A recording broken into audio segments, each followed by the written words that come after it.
नमस्कार, बुलेटिन में आप सभी का स्वागत है और मैं हूं चेतना शर्मा आपके साथ। चलिए जम्मू कश्मीर की बड़ी खबरों पर नजर डालते हैं और जानते हैं क्या कुछ सूरत हाल है जम्मू कश्मीर का। इसी के साथ जहां बात करते हैं, जम्मू सूबे में अब खुलने जा रहे रिलायंस स्टोर के विरोध ने जोर पकड़ लिया है। वहीं सांबा जिले में भी रिलायंस स्टोर की अब मुखालफत हो रही है।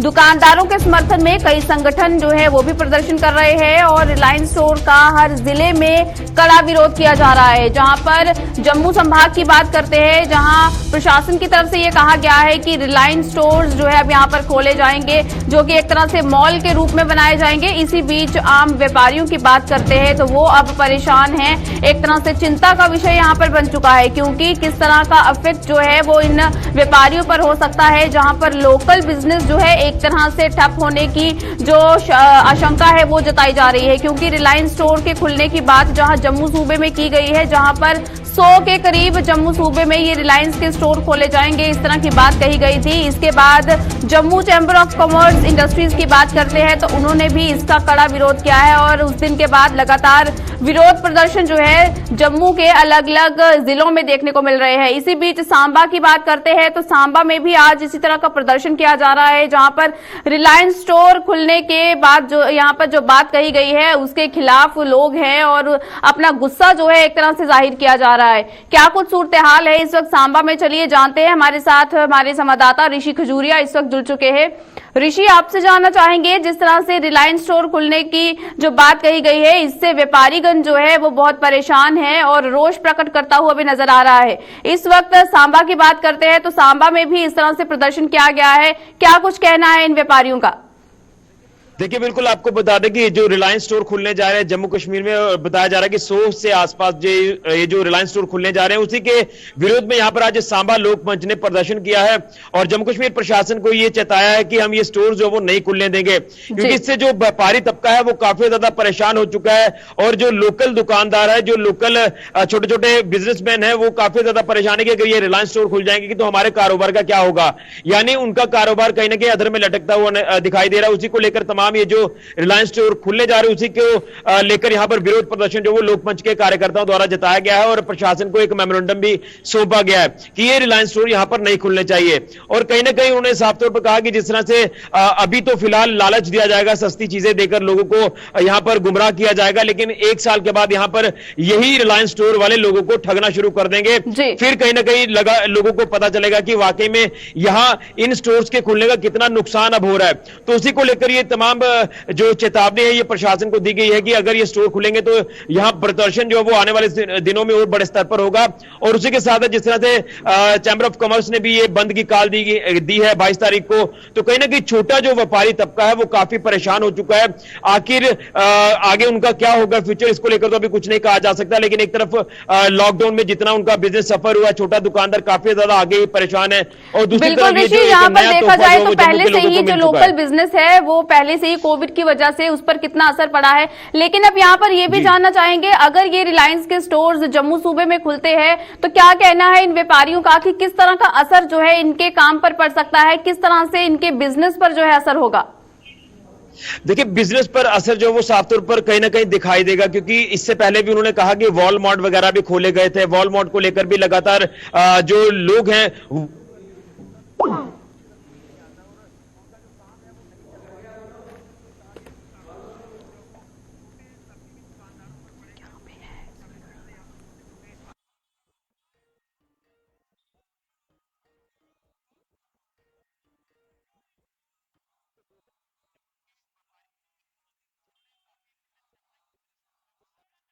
उसके बाद इस तरह का जो कोई ऐसा स्टेप लिया जाता है। उन्होंने ये साफ तौर पर कहा कि पूरा देश इसमें जो केंद्र सरकार है उसे प्राइवेट। बिल्कुल ऋषि, यहाँ पर ऐसा लगता है जिस तरह से बार एसोसिएशन के वक्त भी, जिस तरह ऑक्शन के वक्त जिस तरह की प्रक्रिया यहाँ पर रखी गई थी, ये जो बाहर के जो लोग हैं वो भी यहाँ पर आकर जो है अपना काम जो है यहाँ पर शुरू कर सकते हैं। उस वक्त भी शायद इसी तरह के हालात बने थे और लोगों ने इसी तरह का प्रदर्शन जो है वो किया था। तो क्या लगता है अभी भी सेम वही चीज अभी एक बार फिर जम्मू में जो है करने की कोशिश की जा रही है? देखिए कहीं ना कहीं धोखा जो वो जम्मू के साथ होता आ रहा है, और इससे पहले भी कई बार जम्मू के लोग गुमराह हुए हैं, और कहीं ना कहीं जम्मू जो है वो टारगेट किया जाता है। इससे पहले भी तमाम आपने देखा होगा कि लगातार जम्मू के साथ भेदभाव के कई ऐसे मामले सामने आए, और उसी को लेकर अब ये जो नई कड़ी सामने आ चुकी है कि 100 से ज्यादा रिलायंस स्टोर यहां पर खुलने जा रहे हैं। यानी एक तरफ आप ये कह सकते हैं कि सीधे तौर पर जो प्रदर्शन लोग कर रहे थे उनका कहना है कि प्रधानमंत्री जी सिर्फ और सिर्फ अंबानी ग्रुप को जो वो फायदा दिलाने में लगे हुए हैं, यानी पूरा का पूरा देश इस समय जो वो निजीकरण उसमें किया जा रहा है। आप बिजली का सेक्टर ले लीजिए, आप बिजनेस का सेक्टर ले लीजिए, तो तमाम ऐसे अलग अलग ऐसे कंपोनेंट्स है जिसको आप प्राइवेटाइज कर रहे हैं, निजीकरण उसका कर रहे हैं। एयरपोर्ट को लेकर यहां पर बात की गई है, और इससे पहले जो किसान आंदोलन है, किसान आंदोलन को भी ये लेकर ये कहा गया है कि जो अडानी ग्रुप है, अंबानी ग्रुप है, उनको सारा का सारा जो वो काम सौंपा जा रहा है, उसी को लेकर किसान प्रदर्शन कर रहे हैं। अब जम्मू के लोग रिलायंस स्टोर के विरोध में प्रदर्शन कर रहे हैं, तो कहीं ना कहीं हालात आने वाले दिनों सवाल में हैं बिगड़ जो सकते उठाए हैं जा रहे हैं सरकार पर, और अब सरकार को भी चाहिए कि वो किस तरह से अब सामने आकर जनता के इन सवालों के जवाब देती है। बहुत बहुत शुक्रिया हमें तमाम जानकारी देने के लिए। तो जहां पर जम्मू सूबे में ये रिलायंस स्टोर खुलने की बात कही गई है, उसके बाद व्यापारीगण की बात करते हैं तो बहुत परेशान है, लगातार सड़कों पर आ रहे हैं और अपनी बात जो है एक तरह से प्रशासन तक पहुंचाने की कोशिश की जा रही है, जहां पर एक खतरा जो है ये यहां पर मंडराता हुआ नजर आ रहा है कि लोकल बिजनेस जो है यहां पर किस तरह से ठप हो सकता है।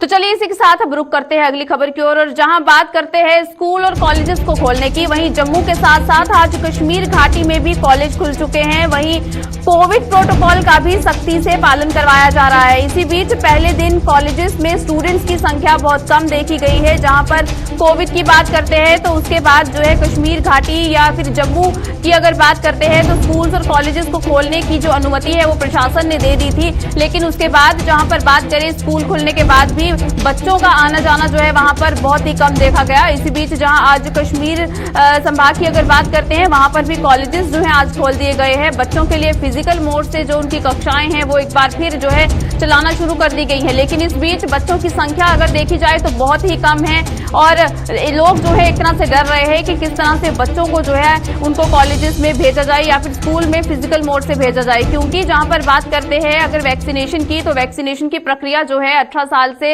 कम उम्र के जो बच्चे हैं उनके लिए नहीं आई है। वहीं 18 साल के ऊपर के बच्चों की अगर बात करते हैं तो अभी भी कई ऐसे लोग हैं, कई ऐसे बच्चे हैं जिन्हें अभी पूर्ण रूप से वैक्सीनेट नहीं किया गया है। इस बीच जो भी गाइडलाइंस प्रशासन ने दी है कि मास्क पहन के आना है, इसी के साथ साथ आरटीपीसीआर रिपोर्ट या फिर रैपिड टेस्ट की अगर रिपोर्ट की बात करते हैं तो बच्चों के पास वो होनी चाहिए। इसमें भी एक तरह से खतरा था कि किस तरह से ये बच्चे जो हैं ये टेस्टिंग सेंटर्स में जाकर अपनी रिपोर्ट जो है वो लेकर आएंगे, लेकिन उसके बाद भी प्रशासन ने कुछ ऐसे नियम जो है बनाए जहां पर स्कूलों के अंदर ही टेस्टिंग सेंटर्स जो है बनाए गए थे। लेकिन अब जिस तरह से हम लोग बात करते हैं कश्मीर संभाग की, जहां पर आज जो है कॉलेज वहां पर खुल चुके हैं, लेकिन उसके बाद भी बच्चे जो है वहां पर कम आते हुए नजर आ रहे हैं। क्योंकि अगर पेरेंट्स की बात करते हैं वो भी एक तरह से जो है परेशान है कि किस तरह से अपने बच्चों को जो है भेजा जा सके। क्योंकि जहां पर खासतौर पर हम लोग श्रीनगर की बात करते हैं तो जिस तरह से कोविड का हॉटस्पॉट जो है बन चुका था कुछ दिन पहले, और इसके बाद कंटेनमेंट जोन्स का सिलसिला जो है वो भी यहां पर शुरू कर दिया गया था।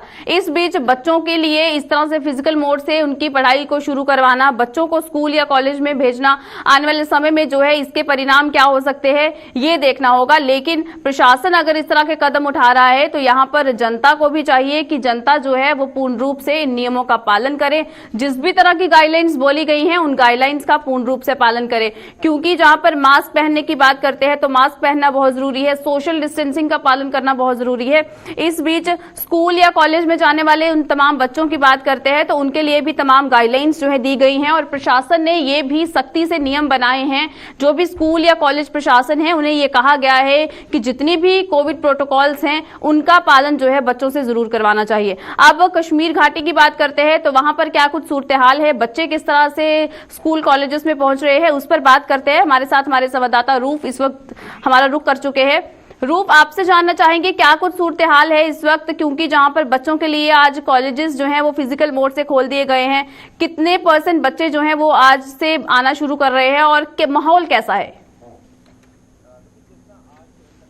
सरकार ने जिस तरह गाइडलाइंस बनाई, एसओपीज बनाई है 50% यानी 50% ही बच्चे जो है वो कॉलेज जा सकते हैं, वो भी 5th सेमेस्टर को लेकर सरकार ने फिलहाल फैसला लिया है। इसका मतलब है कि 50% बच्चे ही जो 5th सेमेस्टर के हैं वो कॉलेज जा सकते हैं और वहां पे वो जो तदरीसी अमल है वो शुरू किया जाएगा। अब सरकार के लिए बड़ी चेतावनी ये है और सरकार के लिए बड़ा संघर्षपूर्ण ये इस वजह से रहेगा क्योंकि जहां एक तरफ सरकार कह रही कि थर्ड वेव आ सकती है और जो अब मामला जिस तरह बढ़ रहे हैं, अगर हम जम्मू कश्मीर की बात करें, खासकर अगर वादी की बात करें, क्योंकि मस्बत मामला पिछले एक हफ्ते से कहीं ना कहीं बढ़ रहे हैं, तो सरकार के लिए बड़ा ये चैलेंजिंग होगा कि कैसे इस जो तदरीसी अमल है इनको शुरू किया जाएगा और SOPs और गाइडलाइंस का अमल करना बड़ा जरूरी है। क्योंकि हमने देखा कि अगर हम मार्केट की बात करें, पब्लिक ट्रांसपोर्ट की बात करें, अस्पतालों की बात करें, कहीं भी अब वो न समाजी दूरी का ख्याल रखा जा रहा है, ना मास्क का इस्तेमाल किया जा रहा है, मतलब गाइडलाइंस की इंप्लीमेंट नहीं हो रही है। तो अब कॉलेजेस के लिए, क्योंकि फिलहाल आज के दिन में हमने देखा कि कॉलेज प्रशासन जो है वो गेट पर रहे हैं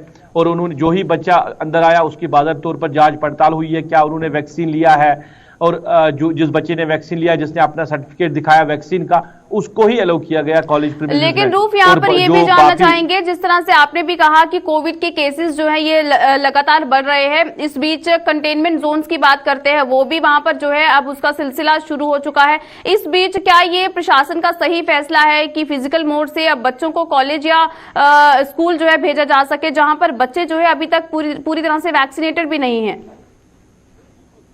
कि बिल्कुल चेतना, क्योंकि जब सरकार ने ये फैसला लिया था तब से आजकल के बीच में ही ये सारा चला गया और अब सरकार ने उस वक्त खोलने का फैसला लिया जब मामला जो है पॉजिटिव केसेस जो है वो काफी ज्यादा बढ़ रहे हैं। और श्रीनगर की बात करें, श्रीनगर हॉट जोन है, 22 ऐसे इलाके हैं श्रीनगर में जो कंटेनमेंट जोन है। और अगर श्रीनगर में कॉलेजेस खोलने की बात करें तो ज्यादातर बच्चे जो है वो श्रीनगर डिस्ट्रिक्ट से ही बिलोंग करते हैं। तो मैंने पहले कहा कि बड़ा चैलेंजिंग होगा ये प्रशासन के लिए। अब सही फैसला है या गलत फैसला है वो सरकार खुद देखेगी, मगर क्या आने वाले दिनों में इसी तरह के जो इंप्लीमेंट्स है या गाइडलाइंस है उनको फॉलो किया जाएगा, ये एक बड़ा सवाल है। क्योंकि हमने देखा कि जो सरकार फैसला करती है शायद उन चीजों को फिर जमीनी सतह पे अमलाया नहीं जाता, उन पे ना उन गाइडलाइंस पे उतरते हैं, ना वो SOPs का ख्याल रखा जा रहा है। क्योंकि अभी सब कुछ मैस हो चुका है। पब्लिक ट्रांसपोर्ट की बात करें, मार्केट की बात करें, जहां कहीं भी देखें तो लोग जो है वो SOPs गाइडलाइंस भूल चुके हैं। तो अब सरकार कितना साथ में आज की अगर बात करते हैं, आज पहला दिन था जहां पर ये कॉलेजेस खोले गए हैं, लेकिन बच्चों की संख्या बहुत कम पाई गई है। क्या लगता है आने वाले दिनों में बच्चे जो है कॉलेजेस का रुख कर सकते हैं?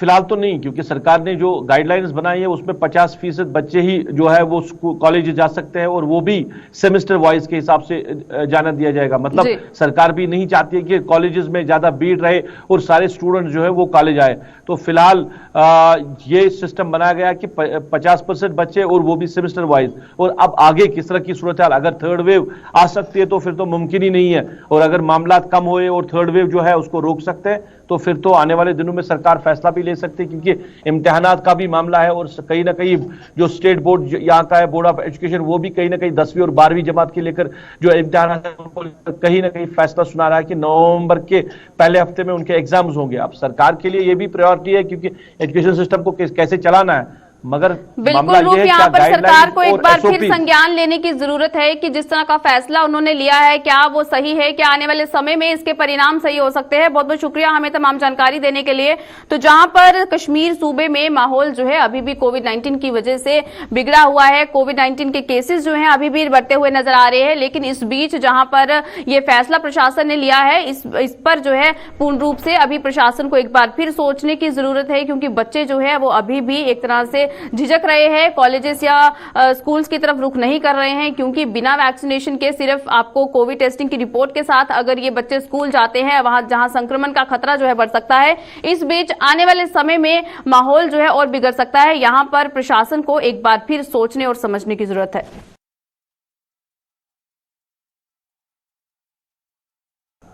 तो चलिए इसी के साथ रुक करते हैं अगली खबर की ओर और जहां किश्तवाड़ की बात करते हैं तो किश्तवाड़ में नेशनल हाईवे के काम पर लोग सवाल उठा रहे हैं, जहां पर चिनाब दरिया में पूरा निर्माण कार्य का जो मलबा है वो फेंका जा रहा है। इस बीच डंपिंग यार्ड का निर्माण न होने से नियमों की धज्जियां उड़ाई जा रही है। जहां पर डंपिंग यार्ड की बात करते हैं तो जिस तरह से ये निर्माण कार्य किया जा रहा है, इसमें जो भी मलबा निकलकर सामने आ रहा है उसे जो है किसी भी तरीके से सही जगह पर डंप नहीं किया जा रहा है। इस बीच लोग परेशान हैं और जहां पर चिनाब दरिया में इस पूरे मलबे को फेंका जा रहा है। लोग जो है यहां पर सवाल उठा रहे हैं कि आखिर प्रशासन कहां पर है। जहां पर स्मार्ट सिटी की बात करते हैं, जहां पर स्वच्छ भारत अभियान की बात करते हैं, तो अब वो अभियान के तहत इस तरह से क्यों जो कदम जो है उठाए जा रहे हैं, जहां पर इस मलबे को चिनाब दरिया में जो है फेंका जा रहा है। इस बीच अब प्रशासन को भी चाहिए कि किस तरह से जो है जनता के इन सवालों के जवाब दिए जाते हैं, क्योंकि जहां पर जनता अब ये पूछ रही है कि डंपिंग यार्ड का निर्माण जो है वो क्यों नहीं किया गया है। अगर इस तरह के कंस्ट्रक्शन वर्क सरकार करवाती है तो पहले से ही पूर्ण रूप से कदम क्यों नहीं उठाए जाते कि अगर किसी भी तरह से जरूरत पड़ती है कि मलबे को कहां पर जो है फेंका जाए या उसे कहां पर डंप किया जाए, उसके लिए पूर्ण रूप से कदम जो है पहले से उठाए जाने चाहिए। अब क्या कुछ वहां पर सूरत हाल है, चलिए तमाम जानकारी लेते हैं। हमारे साथ हमारे संवाददाता अजय शान जुड़ चुके हैं। अजय, आपसे जानना चाहेंगे, जिस तरह से किश्तवाड़ के इस नेशनल हाईवे के निर्माण कार्य पर अब लोग सवाल उठा रहे हैं, जहां पर मलबे को चिनाब दरिया में फेंका जा रहा है, क्या कहना है आम जनता का और क्या प्रशासन ने किसी तरह की कोई स्टेटमेंट दी है? देखिए चेतना, आज एक public awareness front social organisation है किश्तवाड़ की, जिन्होंने एक पत्रकार वार्ता की है।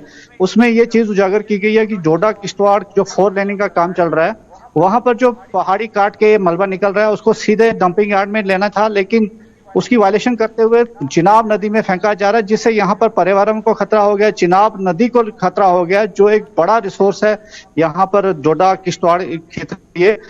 कहीं जो NHAIDSL है जो इस नेशनल हाईवे का निर्माण कर रही है 4 लेनिंग का, तो उसके कामकाज को लेकर सवाल खड़े कर दिए गए हैं कि जो एक उनका जो प्रोजेक्ट अलॉट हुआ है उसमें उनका एक डंपिंग यार्ड जगह जगह पर बनाने थे, वो नहीं बनाए गए हैं। सीधा उनको जो मलबा है चिनाब नदी में फेंका जा रहा है, जिससे पूरा जो पर्यावरण है, एनवायरमेंट है यहाँ का किश्तवाड़ डोडा का, वो खतरे में पड़ गया। तो लोगों ने यही अपील की है कि सरकार इस सेंसिटिव मसले को लेकर कुछ कदम उठाए और जो कंसर्न अथॉरिटीज हैं उनको लताड़ने के साथ साथ जो डंपिंग यार्ड का इस्तेमाल करना है उसको इस्तेमाल किया जाए, ताकि चिनाब और दूसरे पर्यावरण को बचाया जा सके। जी चेतना। लेकिन क्या आम जनता ने प्रशासन से मिलने की कोशिश की है, किसी उनके नुमाइंदों से मिलने की कोशिश की है, जहां पर पूर्ण रूप से अपनी बात को उनके सामने रखा जाए कि जिस तरह से ये कदम उठाए जा रहे हैं, जहां पर चिनाब दरिया को गंदा करने की जो कोशिश की जा रही है, उस पर क्या प्रशासन ने कोई प्रतिक्रिया दी है? देखिए, जो NHAIDSL है, national highway infrastructure development corporation limited, उनके अधिकारियों तक ये बात पहले पहुंचाई गई थी, लेकिन जब कोई कार्रवाई नहीं हुई है तो आज मजबूर होकर उन्होंने एक पत्रकार वार्ता की है, प्रेस कॉन्फ्रेंस की है। तो उनका यही कहना है कि अगर कोई कदम नहीं उठाए जाते हैं प्रशासन की तरफ से, एजेंसी की तरफ से, तो ये लोग सड़कों पर आके प्रदर्शन करने को मजबूर हो जाएंगे। तो कहीं ना कहीं एक अल्टीमेटम दिया गया है जो एजेंसीज हैं कि वो अपने काम को सुधारें और जो डंपिंग यार्ड है उसको बनाकर वहां पर सारा मलबा बिल्कुल अजय, यहाँ पर लगता है जो स्वच्छ भारत अभियान की बात की जाती है, यहाँ पर उसकी धज्जियां उड़ती हुई नजर आ रही है। जहां पर वाटर पोल्यूशन की बात करते हैं वो भी एक बड़ा मुद्दा है, तो यहाँ पर प्रशासन को भी सोचने की जरूरत है और जो भी वहां पर जो वर्कर्स हैं जो काम कर रहे हैं उनको भी जो है एक तरह से समझने की जरूरत है कि आपको जो मलबा है वो कौन कौन सी जगहों पर जाकर डंप करना चाहिए। जी बिल्कुल, देखिए जो बातें निकल कर सामने आ रही हैं कि जो सबलेट किए गए हैं काम, वो ठेकेदार कहीं ना कहीं अपनी जेबों की तरफ देख रहे हैं, यहाँ के पर्यावरण को नहीं देख रहे हैं। लोगों का यही कहना है कि डेवलपमेंट के नाम पर आप एनवायरनमेंट को तबाह नहीं कर सकते। खासकर जो चिनाब यहाँ का एक बड़ा रिसोर्स है, उसके साथ खिलवाड़ किसी भी प्रकार की बर्दाश्त नहीं की जा सकती। और अगर आने वाले दिनों में कोई ठोस कदम नहीं उठाया गया तो यहाँ पर लोग सड़कों आप पर आने को तैयार हैं। जी चेता। जी बिल्कुल, बहुत बहुत शुक्रिया हमें तमाम जानकारी देने के लिए। तो जहां पर किश्तवाड़ में इस नेशनल हाईवे की कंस्ट्रक्शन वर्क के बाद जो मलबा है वो किस तरह से चिनाब दरिया में फेंका जा रहा है, लोग इससे काफी परेशान हैं और अब प्रशासन से एक तरह से उम्मीद लगाई जा रही है कि ये जो कदम यहाँ पर उठाए जा रहे हैं उस पर अंकुश लगाया जाए और कुछ ऐसे डंपिंग यार्ड का निर्माण किया जाए जहां पर ये मलबे को जो है पूर्ण रूप से डंप किया जा सके।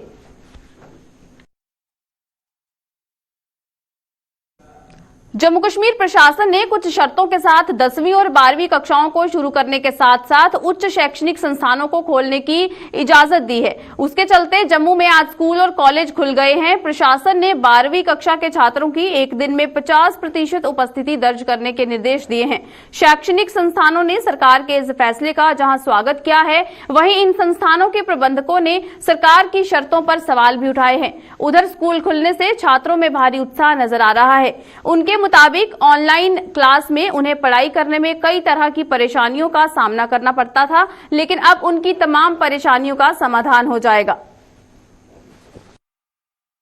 सबसे पहले तो हम एडमिनिस्ट्रेशन जिन्होंने 12 को भी ऑर्डर निकाला कि बच्चों को 10th और 12th को परमिशन है, 50% बच्चे एंटर कर सकते हैं स्कूल गेट के अंदर। इसको हम अप्रिशिएट करते हैं कि उन्होंने बड़ा अच्छा ये एक स्टेप उठाया है। और उसमें एक ऑब्जेक्शनेबल चीज़ है कि उन्होंने जो कंडीशंस रखी हुई हैं 12th के लिए, जो कंडीशन है कि बच्चा वैक्सीनेटेड होना चाहिए। हमारे पास जो बच्चा 12th में आता है, जो 12th एंटर करता है बच्चा, वो मोस्टली 16+ या 17 का होता है। मोर देन 17 बच्चा रेयरेस्ट कोई होगा कि जिसकी उम्र जो होगी वो 17+ क्रॉस कर गई है, तो वो एलिजिबल ही नहीं है वैक्सीनेशन के लिए। जब वो बच्चा एलिजिबल ही नहीं है वैक्सीनेशन के लिए तो वो इंस्टीट्यूशन एंटर कर ही नहीं सकता। 10th के लिए जो टेस्ट थे RT-PCR या रैपिड टेस्ट, उसमें पेरेंट्स को थोड़ा सा पेमेंट थोड़ी प्रॉब्लम आ रही है क्योंकि उसमें मनी इन्वॉल्वमेंट हो रही है और गवर्नमेंट के टेस्ट कराने में टाइम लगता है। आज हमारे पास कोई 60 से 70% 12th क्लास की भी और 10th क्लास की भी कंसेंट आ गई हैं, क्योंकि हमारे पास 12th और 10th में रफली 1000 के करीब बच्चे हैं और उनकी कंसेंट कोई 600-700 बच्चों की आ गई है। पर मेन प्रॉब्लम है कि वो जो रिपोर्ट है उसकी प्रॉब्लम आ रही है और दूसरी प्रॉब्लम आ रही है बच्चों की वैक्सीनेशन की। गवर्नमेंट गाइडलाइंस हैं कि वैक्सीनेटेड होना चाहिए या रैपिड टेस्ट होना चाहिए। तो I am from 12th B and I am 17 years old, तो अभी तक मेरा एलिजिबल नहीं है कि मैं वैक्सीनेट हो सकूँ, तो इसीलिए रैपिड टेस्ट करवा कर मैं और कंसेंट देकर मैं स्कूल आया हूँ। और मतलब कि ऑफलाइन क्लास में ऐसा होता था कि टाइम लिमिटेशन होती थी, पूरा मतलब क्लास अटेंड नहीं हो पाती थी, कभी कभी नेटवर्क प्रॉब्लम होता था कभी, इसलिए offline class is much better than online. तो इसीलिए मतलब I am happy with that. Sir अच्छा लग रहा है ऑफलाइन क्लासेस आने में, तो मज़ा ही कुछ हो रहा है। कोई ऐसे ऑनलाइन होता था तो बिल्कुल समझ नहीं आती, इतना कंसंट्रेट नहीं कर पाते थे, ऐसे थोड़ा डर भी लगता था टीचरों से क्वेश्चन करने में। तो ऐसे मतलब आमने सामने बंदा जो भी कुछ भी पूछ सकता है, जैसे कुछ भी समझ नहीं आया तो ऑनलाइन क्लासेस में मज़ा नहीं था, ऑफलाइन क्लासेस में पढ़ने का मज़ा है। मुझे बहुत खुशी हो रही है कि मैं स्कूल आया, क्योंकि ऑनलाइन क्लासेस में डाउट्स काफ़ी ज़्यादा रह जाते थे, टाइम लिमिटेशन होती थी, तो टीचर हर किसी के डाउट क्लियर नहीं कर पाते थे, इतना पॉसिबल नहीं था उनके लिए। पर कोऑपरेट काफ़ी ज़्यादा करते थे टीचर्स। पर अब स्कूल आए हैं तो हम जो डाउट होगा एट अ टाइम पूछ सकते हैं। और स्कूल ने सारी सेफ्टी अरेंजमेंट्स किए थे, हमारे सैनिटाइजिंग प्रॉपर हुई, हमारी सोशल डिस्टेंसिंग। बहुत खुश हैं। अब मैं चाहती हूँ कि स्कूल बंद ना हो, ये ऑफलाइन ही लग। उधर ग्रामीण क्षेत्रों में अभी भी बच्चे स्कूलों की ओर कम ही रुख कर रहे हैं। टीचरों की माने तो ग्रामीण क्षेत्रों में जागरूकता न होने के कारण बच्चे स्कूल नहीं आ रहे। टीचरों के मुताबिक छात्रों का पहले ही बहुत नुकसान हो चुका है, अगर उन्होंने स्कूल का रुख ना किया तो उनकी शिक्षा और भी अधिक प्रभावित हो सकती है। उन्होंने बच्चों के अभिभावकों से अपने बच्चों को स्कूल भेजने की अपील की है। बच्चों को ये बोलते हैं कि बच्चे ज़्यादा से ज़्यादा स्कूल में आए, बच्चे अपने हमारे हाईली क्वालिफाइड स्टाफ है उनसे आके पढ़ें, क्योंकि एग्ज़ाम बच्चों के होने हैं और हो भी रहे हैं। देखो बच्चों को बड़ा लॉस हो रहा है, ये ऑनलाइन बच्चे करते हैं। लेकिन गांव है ना, गांव में हमारे में तो मीडिया का वो नहीं है, इतना वो नहीं है, जिससे बच्चे रह जाते हैं पीछे। जो ऑफलाइन पढ़ाई होती है बच्चे आके पूछते हैं, ऐसे आ रहे हैं, लेकिन कुछ रेशो है ना, जो बच्चे खुद इंटरेस्ट लेते हैं, इंटरेस्ट शो करते हैं, वो बच्चे आते हैं पूछने के लिए। सारे बच्चों को इसका बेनिफिट नहीं हो रहा ऑनलाइन का ना, क्योंकि गांव में ये बहुत बड़ी एक मेजर प्रॉब्लम रही है हमारे स्कूल में।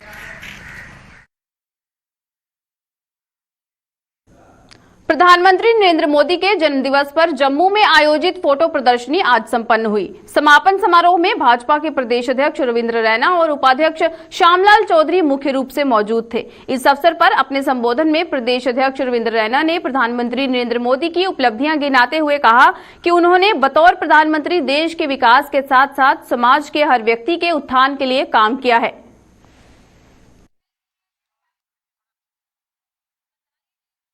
समाज के हर वर्ग के विकास के लिए कार्य किया है। समाज के हर व्यक्ति की चिंता हमारे देश के माननीय यशस्वी प्रधानमंत्री मोदी साहब ने की। जिस प्रकार मोदी साहब ने भारत देश के सेवादार के नाते से प्रधानमंत्री बनने के बाद कार्य किया है, पूरी दुनिया के अंदर भारत का नाम बहुत इज्जत और मान के साथ लिया जाता है और दुनिया के अनेक देशों के अंदर रहने वाले जो भारतीय हैं वो भी गर्व महसूस करते हैं। ये हम सबका 140 करोड़ हिंदुस्तानियों के लिए गर्व की बात है कि श्रीमान नरेंद्र मोदी साहब जैसा व्यक्ति, एक श्रेष्ठ व्यक्ति, एक योगी व्यक्ति, एक सन्यासी टाइप व्यक्ति, जिसका अपना कुछ नहीं है, जो कुछ है देश के लिए है। और चलिए, जम्मू कश्मीर की इन खास खबरों में बस इतना ही। मुझे दीजिए इजाजत। नमस्कार।